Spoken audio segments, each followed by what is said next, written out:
And with me in studio is William Oduol, if I may say, the embattled Deputy Governor of Siaya County, the man who members of the County Assembly want him out of office. The allegation, that have been leveled against you, does it meet the threshold? And do you know the allegations that have been leveled against you? Brenda, first of all, thank you very much for giving me the opportunity.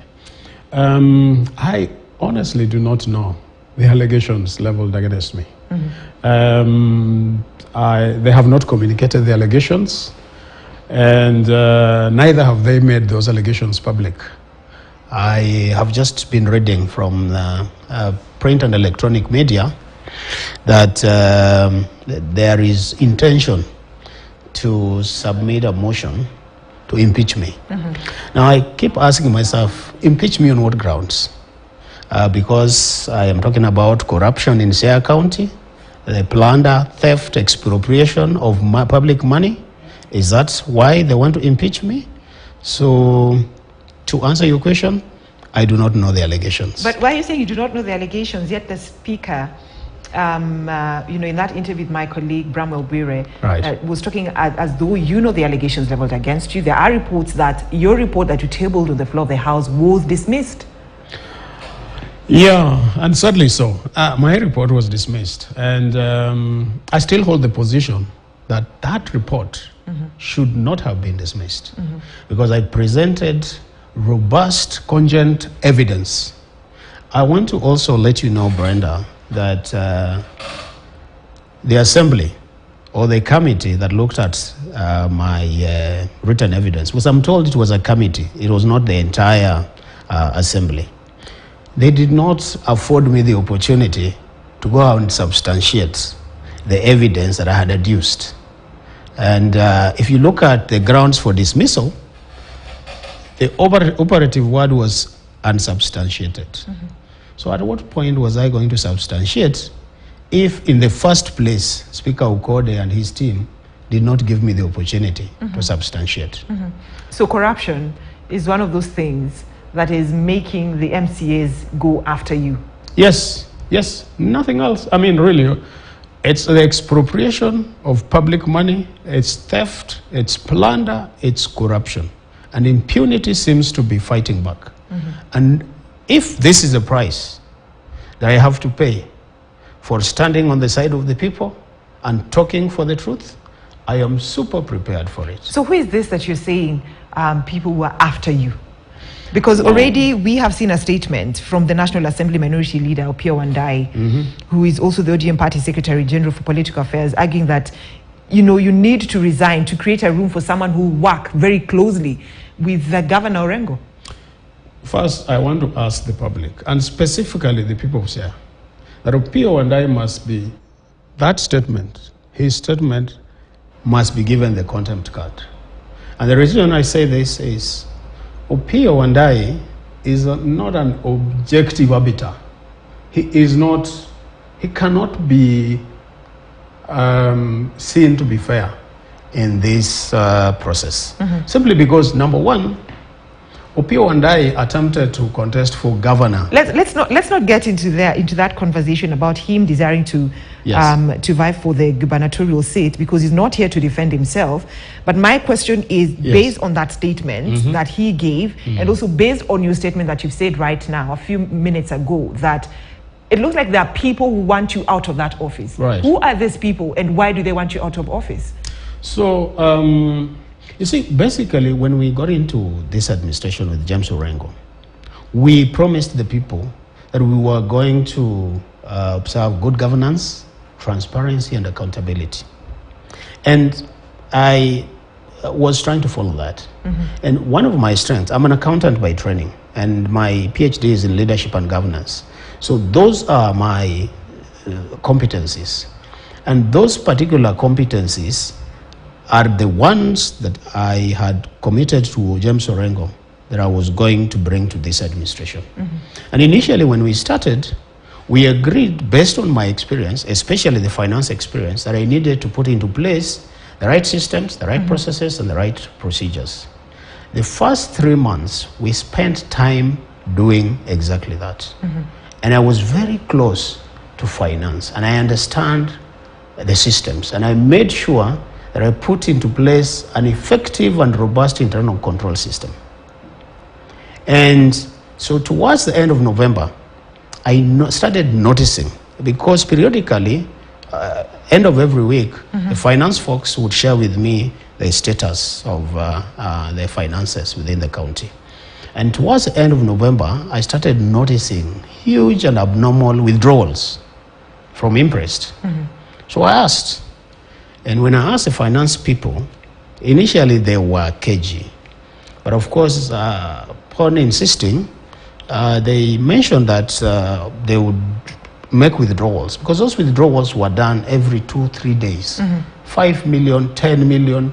In one particular day, the 28th day of November, they made a 21 million withdrawal. But is this evidence, Deputy Governor, is this evidence that you have, that you can table on the floor of the House of the County Assembly when called upon, before members of the County Assembly make that crucial vote, decision to remove you as the Deputy Governor or not remove you as the Deputy Governor? So, you see, I will present evidence, and my evidence is cogent. It's not hot air. It's the bank. I have bank statements. You cannot lie about bank statements, because again, you have the opportunity to establish from the bank whether the statements are certified, whether they're valid and authentic. I have statements from certified statements from banks showing those withdrawals. I am prepared to go to the assembly, to face the committee and present my evidence. So and it is not just the bank statements. I have other evidences that I will be presenting. So for you, you are not corrupt. You are fighting the corrupt in the county, and that's why they want you out. Yes. Because you are fighting them. Well, I am trying to streamline things. All right. And in the process of streamlining things, I am meeting resistance. All right. Because some characters within the county and outside want to steal and plunder public money. But we are seeing in all these political fights, leadership wrangles in Siaya County, your party seems not to be standing with you, because they're saying you are not seeing eye to eye with the governor. So are you seeing eye to eye, or you're not seeing eye to eye? Are you the stand that your party has taken in terms of leave office, let the governor nominate someone who can work with him to deliver the promises that he made to residents of Siaya County? First, Brenda, I want to disabuse that statement that my party does not agree with me. That statement was from Pio and I. It was not from the ODM party. And I am still hoping that... But he was talking as the ODM party secretary for political affairs. Those were his personal views. I am still hoping that the National Executive Committee, which is the umbrella organ, would be able to arbitrate over this issue. Yes, we've not been seeing eye to eye with Governor Orengo for the last now 2 months. So 2 months, you're not seeing eye to eye, you're not talking. So how are you serving the people of Siaya County? What sort of consultations do you carry with someone you're not talking to? Well, they have been very limited, or actually no consultation at all. If you asked me, I have been blocked from accessing cabinet meetings.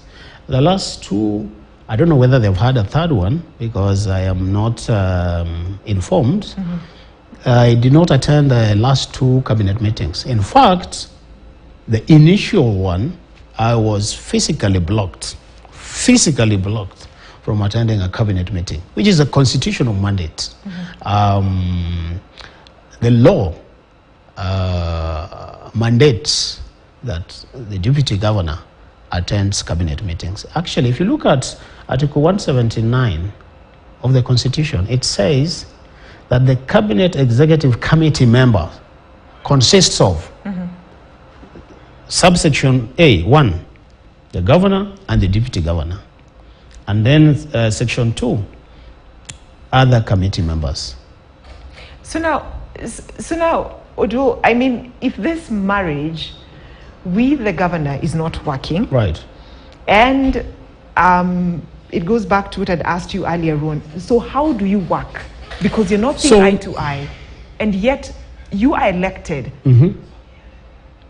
as one. Right. To deliver to the people of Siaya County. How are you doing that? So, I want to make it very clear that, and to the people from Siaya County and Luo Nyanza, and even the nation, that I am not going to resign.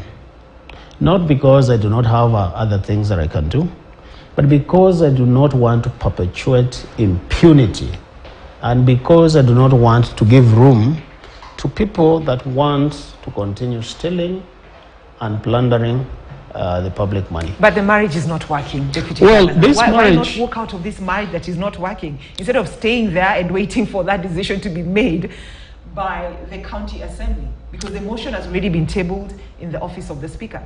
You see, I have very clear conscience. If you see that approach, my glass is always half full, and your approach is defeatist. I will not allow bad manners to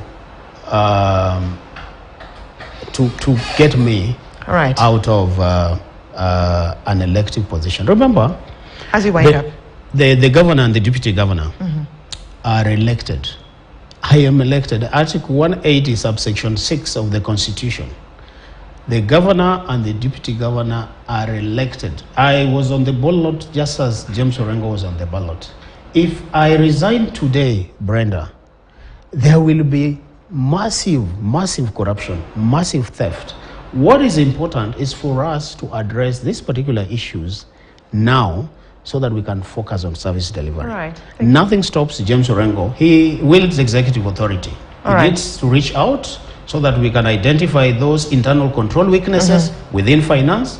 We address them and we focus on service delivery. All right, William Oduol, Deputy Governor of Siaya County. Wait to see how that will play out on the floor of the House when the Speaker takes that motion to the Siaya County Assembly members to make that crucial decision as to whether they will impeach the governor or not. But of course, the Deputy Governor, William Oduol, or not. And of course,